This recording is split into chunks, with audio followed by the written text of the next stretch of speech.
इंद्राक्षी जय अम्बे। इंद्राक्षी धाम में सभी साधकों का हम हार्दिक स्वागत करते हैं। आज के इस अंक में हम बात करने वाले हैं कि घर में जब हम रंग रोगन कराते हैं, मैट डालते हैं, कारपेट डालते हैं, तो किन रंगों के डालने चाहिए। इस अंक में हम आपको कुछ कुछ संक्षिप्त रूप में मोटा माटी बातें ज़रूर बताएंगे। उससे आपको जीवन में कुछ ना कुछ अपने घर के रंगों का, हम वाइट वाश कराते हैं, सफ़ेदी कराते हैं, कोई भी इस प्रकार के घर में रंगों का हम प्रयोग करते हैं तो आपको बहुत उससे कुछ मदद मिल सकती है। आइए पहले आज का हम पंचांग देखें। 4 फरवरी सन 2026, दिन बुधवार, संवत 2082, फाल्गुन मास, कृष्ण पक्ष, तिथि आज तृतीया है और कल गणेश चतुर्थी है। नक्षत्र पूर्वा फाल्गुनी, राहु काल 12 से 1:30, दिशाशूल उत्तर पूर्व दिशा। हम घर में जब भी रंगों का प्रयोग करते हैं तो अक्सर हम उन रंगों को चुनते हैं जो रंग हमें अच्छे लगते हैं। और आज के इस युग में घर की जैसी सिमेट्री होती है, उसके हिसाब से जैसा फर्नीचर होता है, उसके हिसाब से रंग कलर कराए जाते हैं। अपनी जगह सब कुछ ठीक है, लेकिन आप दीवारों पे जो भी रंग करते हैं, आपके ग्रह, यदि आपके ग्रह चतुर्थ भाव घर की सुख संपत्ति, घर, नौकर चाकर, साथ ही आपके बिल्डिंग, आपकी बहुत सारी प्रॉपर्टी, इन सब का स्वामी होता है।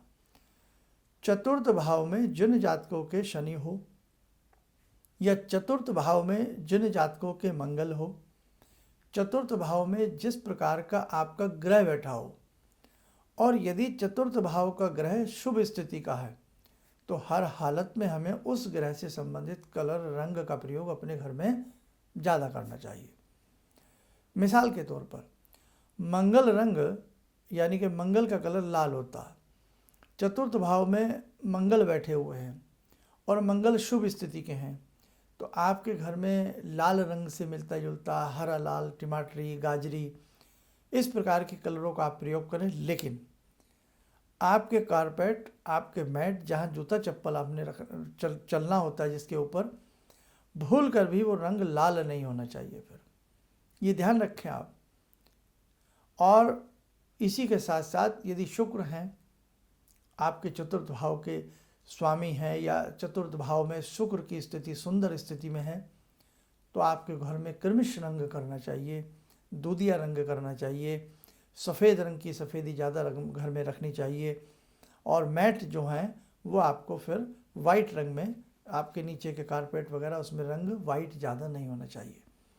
अब इसको ऐसे समझें, यदि आपके चतुर्थ भाव में जो ग्रह शुभ है वो कलर आप दीवारों पर रखें, पर्दों का रखें, कर्टेन का रखें, वो कलर आप पहनने में रखें, लेकिन ज़मीन पर, फर्श पर वो कलर ना रखें।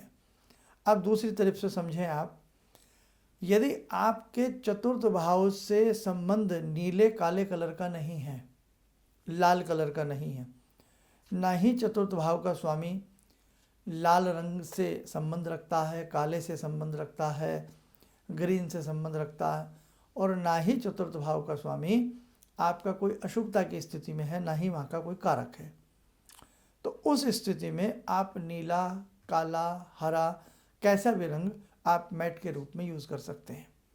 ये छोटी छोटी बातें हैं। इसी के साथ और थोड़ा सा समझें, आपको शनि की महादशा चल रही है, आपको शनि की ढैया चल रही है, आपको शनि की साढ़े सती चल रही है, या यूँ कहें कि आपके शनि अत्यधिक अशुभ हैं और आपने नीलम भी धारण किया हुआ है। उस स्थिति में नीले रंग के मैट, नीले रंग के जूता चप्पल रखने वाले स्थान के जो भी बिछावन हैं वो कदापि नहीं होनी चाहिए। आपको बड़ी संकट में आप आ जाएंगे। ऐसी स्थिति में और बहुत सारे उपाय होते हैं, बहुत उपाय होते हैं।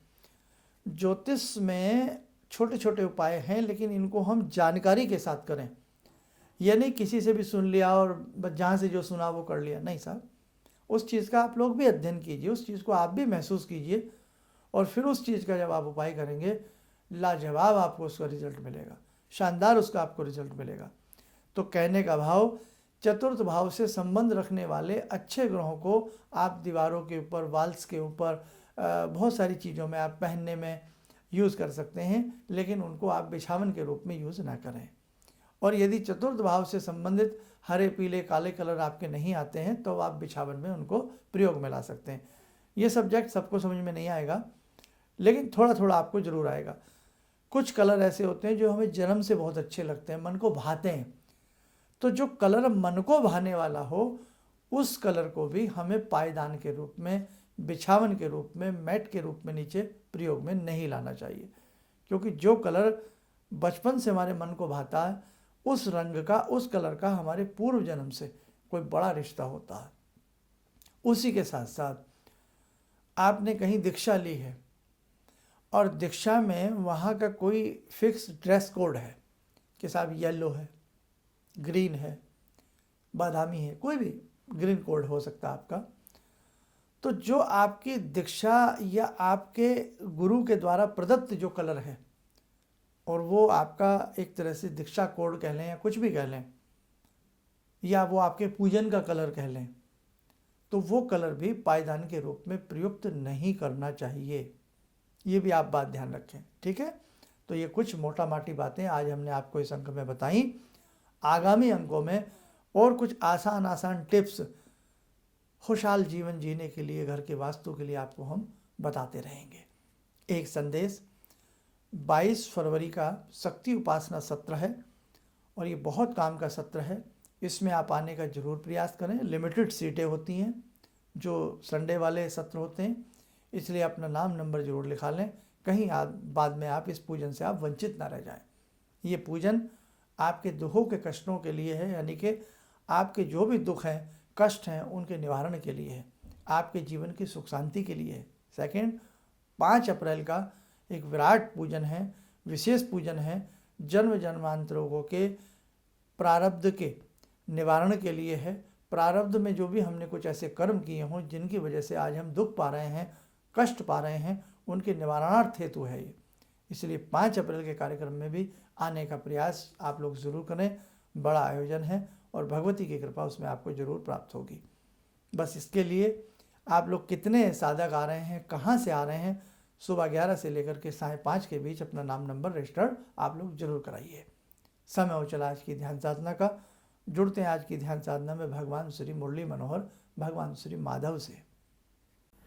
ओम करारविंदे न पदारविंदम मुखारविंदे विनिवेशयन्तं वटस्य पत्रस्य पुटे शयानं बालामुकुन्दं मनसा स्मरामि, बालामुकुन्दं मनसा स्मरामि।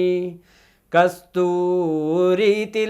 ललाटपटले वक्षस्थले कौस्तुभं नासाग्रे वरमुक्तिकं करतले वेणुकरे कङ्कणं सर्वाङ्गे हरिचन्दनं सुललितं कंठे च मुक्तावले गोपास्ति परिवेष्टितो विजयते गोपालचूडामणि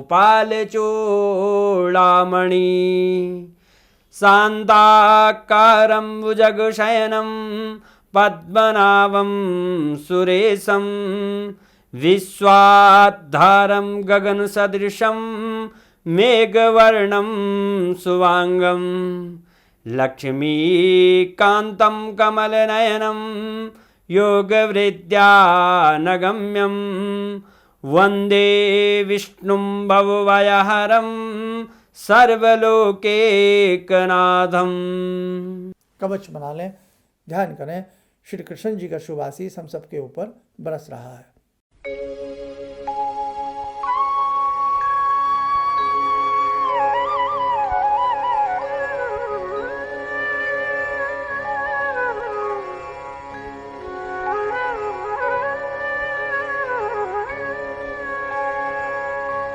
ओम बोलते हुए नेत्र खोलें, सामान्य हो जाए। आगामी अंकों में और साथ ही शक्ति उपासना सत्र में जब आप आएंगे तो भक्ति कैसे करनी चाहिए, किस प्रकार से माला करनी चाहिए, बहुत सारी चीज़ें इस बार के शक्ति उपासना सत्र में 22 फ़रवरी को हम आपको समझाएंगे और बताएंगे।